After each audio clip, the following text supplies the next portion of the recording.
I'll start. My name is Rod, and I like to party. So you mean whiskey? What? You're saying it weird. Saying what weird? All of it.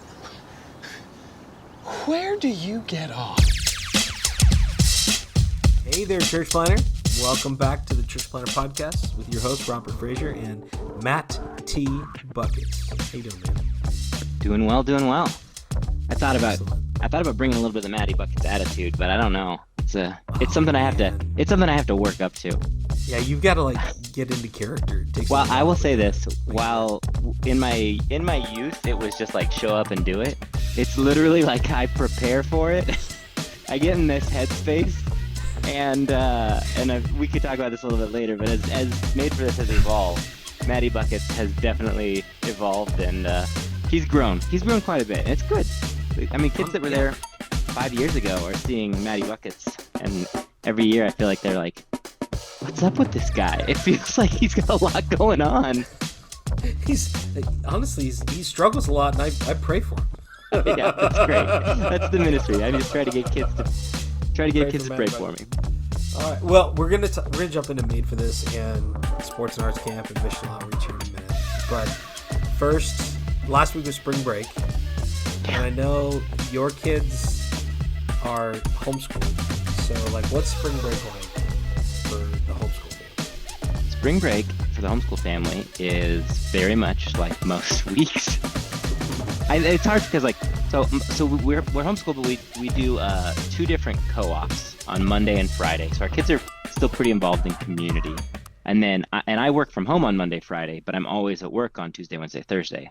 So I don't really see, even though I work from home half time, I don't see homeschooling happen. I just trust that it's happening. You just assume they're learning something. My kids keep getting smarter, so I feel like we're in a good space.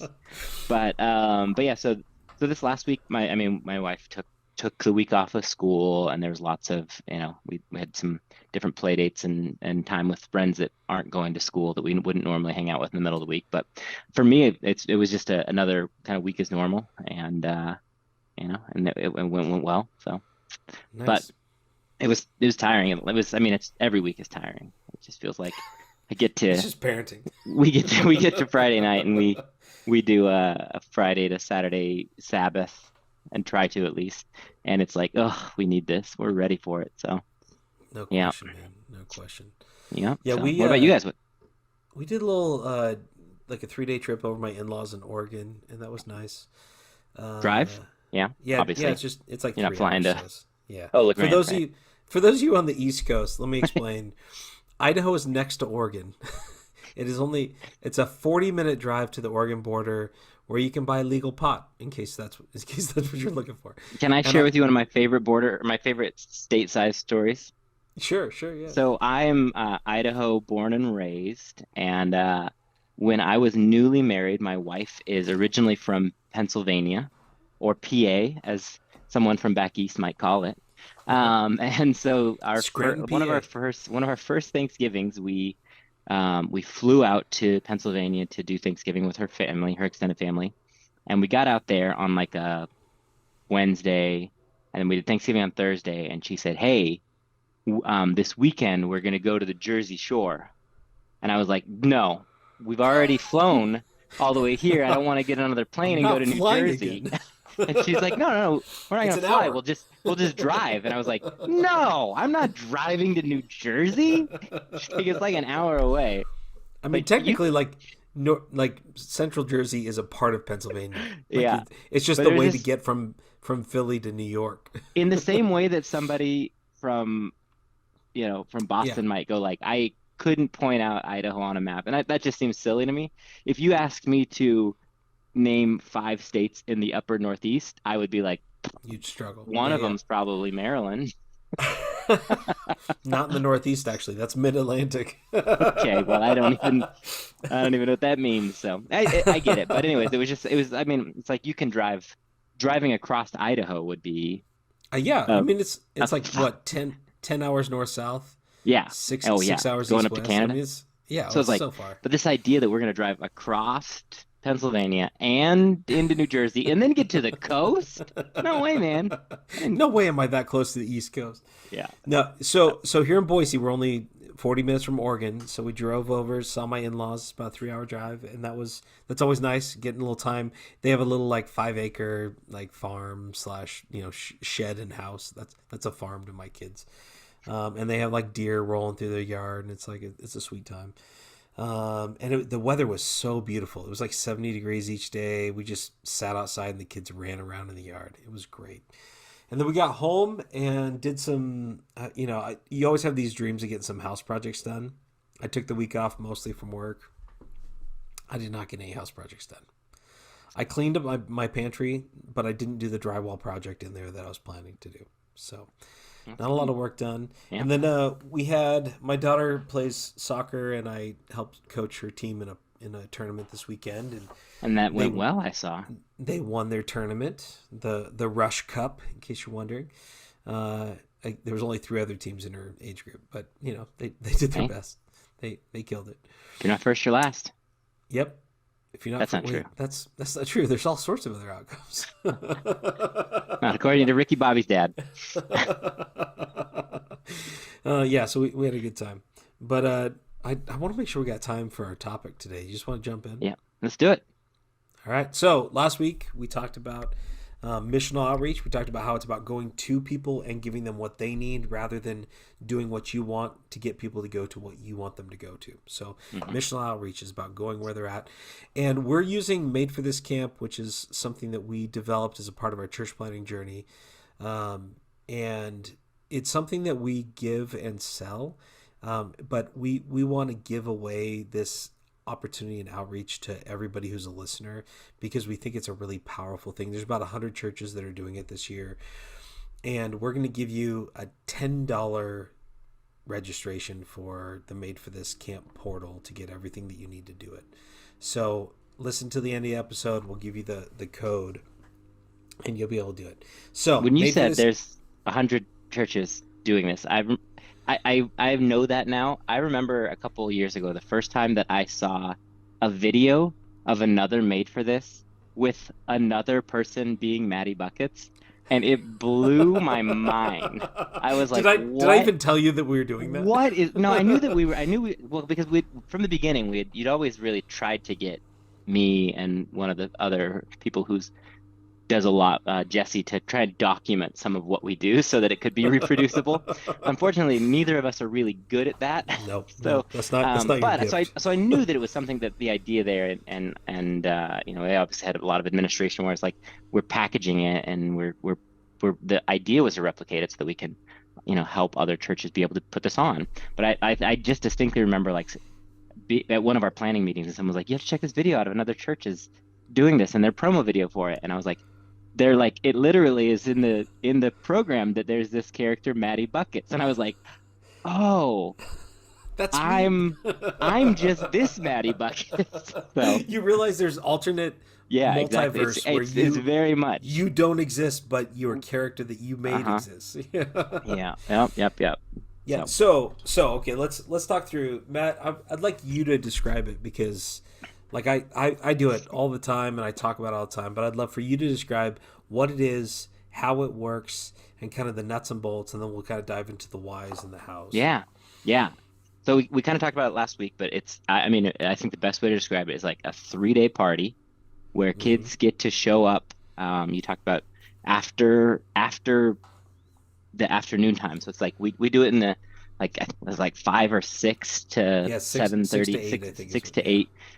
So they show up, and we do a number of different sports and a number of different arts, and kids get to pick kind of what they want to go to. They're in their age group, so we try and keep the kids in similar age groups. Just that helps leaders as well, because it's very different to teach a 9-year-old how to take a picture than it is to teach a 4-year-old. So, but yeah, the idea there is just that kids can show up and learn some valuable skills and some of the basics. I mean, it's not like a $400 soccer camp like you talked about. It's like, what's the basics of soccer? How do you kick a ball? How do you throw a frisbee?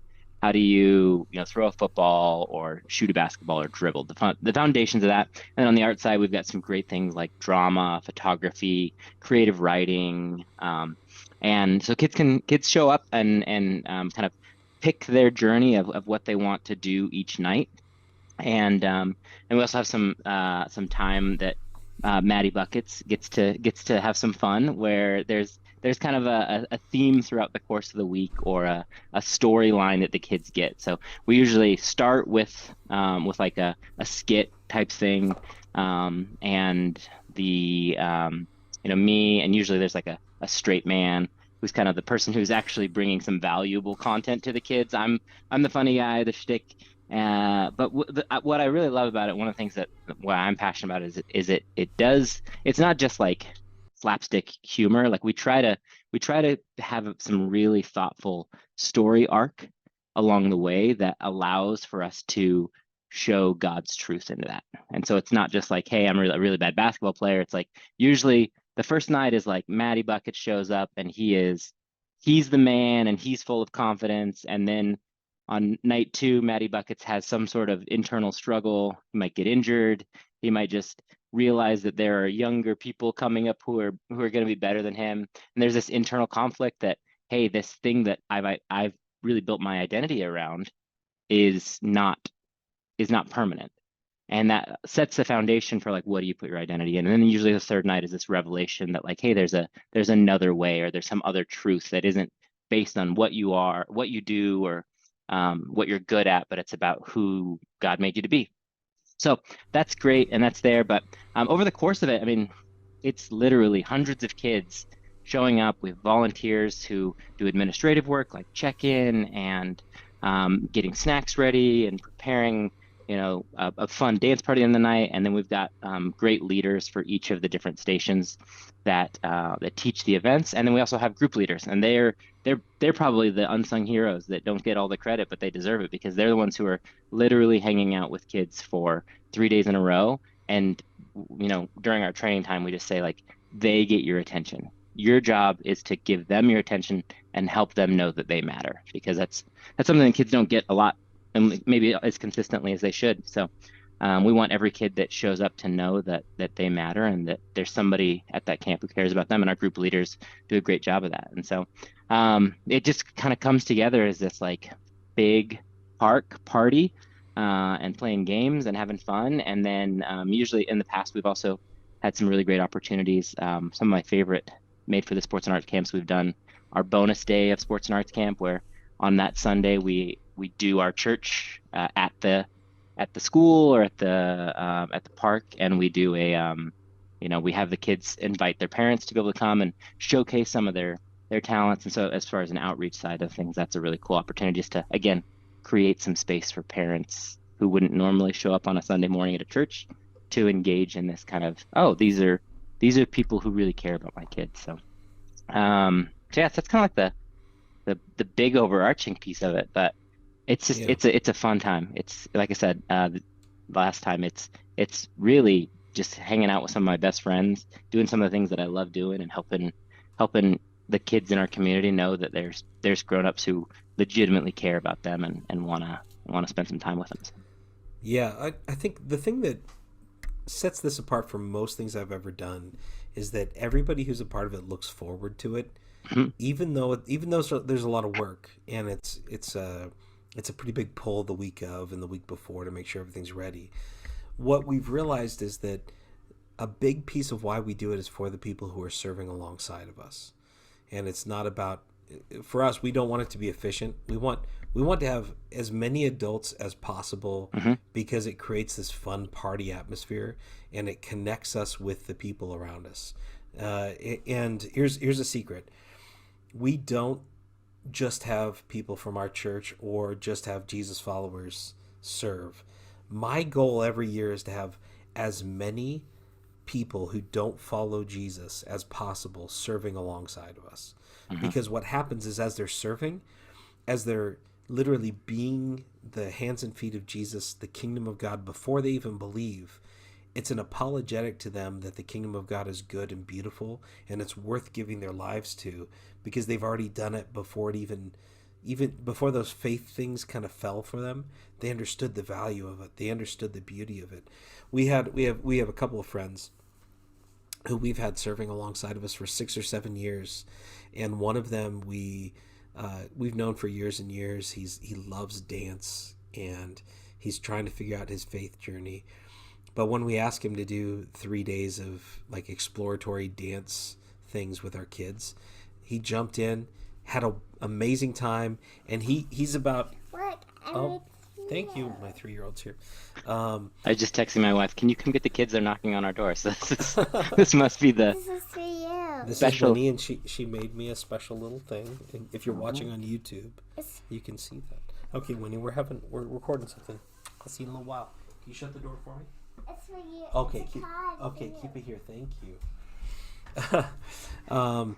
But we invited him in, and he's probably going to text me here in a couple of weeks and ask me when Sports and Arts Camp is, because it's the highlight of his year. He's able to bring his daughter. His daughter connects with my daughter and their friends, and it's one of the things that he loves about being a part of our lives and being a part of our family is that he gets to serve alongside of us in this important work. Now, I'm not going to have that friend do the teaching at time, but that's about the only role I'm not going to give somebody. Yep. Is like teaching the Word of God if they don't yet know it or believe it yet. Everything else is up for grabs because we want them to be a part of it. And so we're going to have a meeting planning here in the next couple of weeks, and we're going to sit down and say, okay, who's in the neighborhood that we want to be a part? And I love reaching out to friends who are like content experts to help with those things. So I've got a buddy here in our neighborhood who loves martial arts, and I'm going to ask him to teach a judo class because that's what he loves. And it's a part of his faith journey to connect with our community, so I'm going to invite him to do that. I've got another friend who loves photography, and I'm going to invite her to come help us. You know, the photography unit's really simple. We have these little Fujifilm Instax cameras that put out a little... I have take a Polaroid. Yeah, I've got a little Polaroid here. Actually taken from Made for This Camp. If you Oh, watch yeah. on YouTube, me and Alyssa a couple years ago. And we just teach kids the basics of photography. They take a few photos, and then they're able to take them home with them and share the story of the pictures that they took. Our goal is not to get people saved at these camps, and that's an important piece because a lot of times the goal is to make sure that we don't miss our shot to pray the prayer that night. We fundamentally don't believe that praying the prayer saves you. Now that may sound like heresy to a lot of you, but we believe that following Jesus is a symbol of your belonging to his kingdom. And so the prayer is just a starting point. But a lot of the people that we're reaching are starting really far back. And so instead of assuming that they know God and that they believe the Bible and then ask them to make a decision about it, we're saying, we're going to show you how you're made for a purpose. And that's why we do an exploratory thing rather than becoming an expert at soccer or a really good baseball player or a really good frisbee thrower or a really good jump roper or whatever those sports are that you're going to do. We'll have a jump rope conversation later. But instead of like focusing on the sports, we're focusing on them exploring their gifts and abilities, because the thing that we want them to walk away with is that they were made for a purpose by a God who loves them to live connected in community with him and with people. If they walk away with those three truths, they're most of the way to the gospel because their heart is going to ache for connection with people who love them and people who know God. And so our goal is to kind of stoke their desires for God rather than to fulfill their desires for God, because we believe that best happens in our homes, around our tables at meals. It best happens when we're sharing our lives with those people. And so any sort of missional outreach is really just a starting point for a group of relationships that emerge organically from people being in the same space. Mhm. Do you kind of... I'm asking the listeners, but do you see the difference there? Matt, is that like a shift you had to make as we were working on this? Do you think it makes sense to people? I don't think it was a shift I had to make because I feel like we've done a good job from the beginning, and this isn't like we're good at this, Yeah. but like I feel like that was part of the kind of the missional ideology of Redemption Hill. Was like it didn't feel like a VBS, and again, not knocking on any types of ways that other churches do things, but it didn't feel like that was what we were about. Like what when we started talking about Made for This, that was kind of felt like, oh, that's exactly what we're gonna do. I think like one of the things that as you were kind of talking through that, the like inviting families to help serve at Made for This is amazing. It's fun to get to know new people and to have them part of it. But I think that it just there are so many different ways that that looks, and like my wife is not an extrovert, and she's not a person who wants to get up and teach a class or to teach a sport. But like, there's so many different ways that you can serve these kids. But like, even just going and getting popsicles and being able to like make sure that the tech works and set up and tear down. There's so many different areas where you can be involved, and we need all of those people. And we say this at our church, but it's like it's not about are you going to serve at Made for This year. It's like how are you going to serve and Made for This. And I love that our congregation, like it's not this like, oh, like you said, oh, I have to do this, or like, oh, it's going to be a lot of work, because it is a lot of work. We're usually tired by the end of camp, Yeah. but it's like that it's this work that we know is good and we know is worth it, and is kind of like, because we've created a rhythm that we do it every year. It's this expectation that God's going to show up and he's going to meet kids there. And again, that like that idea that like the success isn't praying the prayer. Like it would feel like if a kid came up to me and was like, "Hey, I want to know more about this Jesus fellow." Like I would have that conversation, but like that's not the win for me. The win is like I've said this a number of times, like, do these kids walk away from this camp knowing that they matter and that they care? And yes, we have teaching time for a reason, but again, it's not this like, can you walk away and know X, Y, and Z about God? It's like, do you just know that there's a God that loves you? Like that's important. That's good news for you. And for Yeah. some kids, that's the first time that they've ever heard that. And it's amazing to be part of that in this weird way by playing this goofy character who's really bad at basketball. And I love it. It's literally one of the highlights of my summer every year.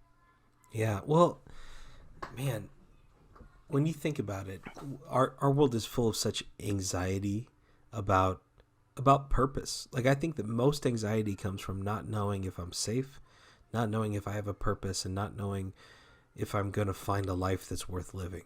That's why most adults feel the anxieties they feel, the existential dread, is that they don't know that anything matters. And that's honestly, when you look at the spike in suicides, it's fundamentally because they don't know that they were made by a God who loves them with a purpose.